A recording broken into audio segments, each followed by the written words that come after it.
ഹോർമസിലൂടെ കടന്നുപോകുന്ന ചരക്കു കപ്പലുകൾക്ക് കപ്പം ചുമത്താനുള്ള തീരുമാനത്തെ ന്യായീകരിച്ച് ഡൊണാൾഡ് ട്രംപ്. ലോകത്തെ ഏറ്റവും സമ്പന്നമായ മേഖലയാണ് തങ്ങൾ സംരക്ഷിക്കുന്നതെന്നാണ് ട്രംപിന്റെ നിലപാട്. വലിയ ബാധ്യതയാണ് അമേരിക്ക ഏറ്റെടുക്കുന്നതെന്നും ട്രംപ് പറയുന്നുണ്ട്. ആദ്യം നമുക്ക് ട്രംപിന്റെ വാക്കുകൾ കേൾക്കാം. And we're not going to put it up. Yeah, I want to be reimbursed because we're protecting a very rich portion of the world. We're spending money. And so what we've done is we are going to be reimbursed for protection. We're protecting by the countries that we're helping. For instance, you look at the 5 countries. You have Saudi Arabia, you have UAE, you have Qatar, as I always say, you have Qatar, Bahrain, and by the way, you have others. You have Kuwait, and you have others, and they will do very well. But we think it's appropriate that we don't need them. You know, we have more oil than any other country in the world. When you add Venezuela, which has been amazing, which has tremendous amounts of oil that we control. Aison, ഹോർമോസിലൂടെ കടന്നുപോകുന്ന കപ്പലുകൾക്ക് കപ്പം ചുമത്താമെന്ന് Trump പറയുന്നു. ഒപ്പം തന്നെ ഇത് വലിയ രീതിയിലുള്ള ബാധ്യതയാണ് അമേരിക്കയെ സംബന്ധിച്ചിടത്തോളം എന്നും അദ്ദേഹം തന്നെ ചൂണ്ടിക്കാട്ടുന്നുണ്ട്. എന്തൊക്കെയാണ് കൂടുതൽ വിശദാംശങ്ങൾ?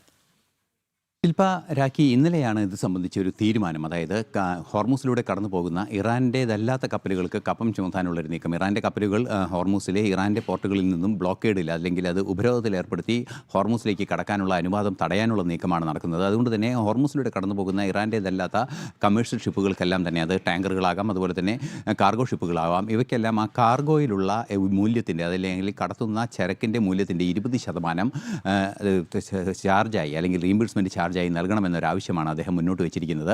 അത്തരത്തിലൊരു ആവശ്യം മുന്നോട്ട് വെച്ചതിൻ്റെ അടിസ്ഥാന കാരണമാണ് ഇപ്പോൾ അദ്ദേഹം വിശദീകരിക്കുകയും ചെയ്യുന്നത്. അദ്ദേഹം പറയുന്നത്, ലോകത്തിലെ ഏറ്റവും സമ്പന്നമായ അതിസങ്കീർണമായ പ്രശ്നങ്ങൾ നിലനിൽക്കുന്ന ഒരു റൂട്ടിലാണ് തങ്ങൾ ഇടപെടൽ നടത്തുന്നത്. അത്തരത്തിൽ ഇടപെടൽ നടത്തുന്നത് സ്വാഭാവികമായും വലിയ ചെലവേറിയ പ്രവർത്തനങ്ങളാണ്. ആ ചെലവേറിയ പ്രവർത്തനങ്ങൾ നടത്തുന്നതിനെ അമേരിക്ക തന്നെ അത് ഏറ്റെടുക്കാനുള്ള ഉത്തരവാദിത്തമില്ല. അതുകൊണ്ട് തന്നെ അമേരിക്കയെ സംബന്ധിച്ചിടത്തോളം ആ ഹോർമൂസ് സ്ട്രെയ്റ്റിലൂടെ കപ്പലുകൾ കടന്നു പോകുന്നത് കൊണ്ട് സാമ്പത്തികമായ നേട്ടങ്ങളോ അല്ലെങ്കിൽ അവരുടെ വാണിജ്യപരമായ നേട്ടങ്ങളോ കാര്യമായി ഇല്ല എന്നതും ഒരു യാഥാർത്ഥ്യം തന്നെയാണ്. അതുകൊണ്ട് തന്നെ വൻതോതിൽ ഹോർമൂസിലൂടെ കപ്പലുകൾ കടന്നു പോകുന്ന ഒരു സാഹചര്യം ഉണ്ടാകുമ്പോൾ അവയ്ക്ക് വൻതോതിൽ സംരക്ഷണം ഉറപ്പാക്കേണ്ട ഒരു സാഹചര്യം കൂടിയുണ്ട്.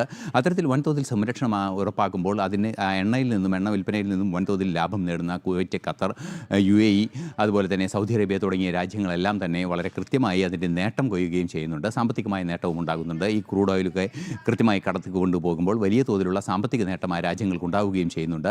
അത്തരത്തിലുള്ള സാമ്പത്തിക നേട്ടം ആ രാജ്യങ്ങൾക്കുണ്ടാകുന്ന ഒരു പശ്ചാത്തലത്തിൽ ഈ ബാധ്യത ഏറ്റെടുക്കുന്നതിന് അവർ തയ്യാറാകണം. അതുകൊണ്ട് തന്നെ 20% അധിക ചുങ്കം അല്ലെങ്കിൽ കപ്പം ഏർപ്പെടുത്തുന്നതിനുള്ളൊരു നീക്കമാണ് നടത്തുന്നത് അമേരിക്കയുടെ ഭാഗത്തു നിന്നാണ് ഇപ്പോൾ മനസ്സിലാക്കാൻ സാധിക്കുന്നത്. നിലവിലെ സാഹചര്യത്തിൽ അതിൽ നിന്നും വിട്ടുവീഴ്ചയില്ലാതെ നീങ്ങുമെന്ന് തന്നെയാണ് അറിയാനും സാധിക്കുന്നത്.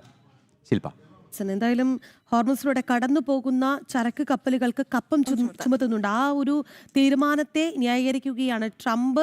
അത് വല്ലാത്തൊരു ബാധ്യത അമേരിക്കയ്ക്ക് വരുത്തി വയ്ക്കും, പക്ഷേ അത് ഏറ്റെടുക്കുകയാണ് എന്നാണ് ട്രംപ് പറയുന്നത്, അല്ലേ? എന്തായാലും ഐസൻ ജോസാണ് വാർത്തയുടെ വിശദാംശങ്ങൾ നൽകിയത്. ഇനി നമുക്ക് വിയറ്റ്നാം ബോട്ട് അപകടവുമായി ബന്ധപ്പെട്ട് വളരെ ദുഃഖകരമായ ഒരു വാർത്തയാണ്. എനിക്ക് തോന്നുന്നു 15 ഭാരതീയരാണ് ആ ഒരു അപകടത്തിൽ നമുക്ക് നഷ്ടമായിട്ടുള്ളത്. അപ്ഡേറ്റ്സിലേക്ക് പോകാം.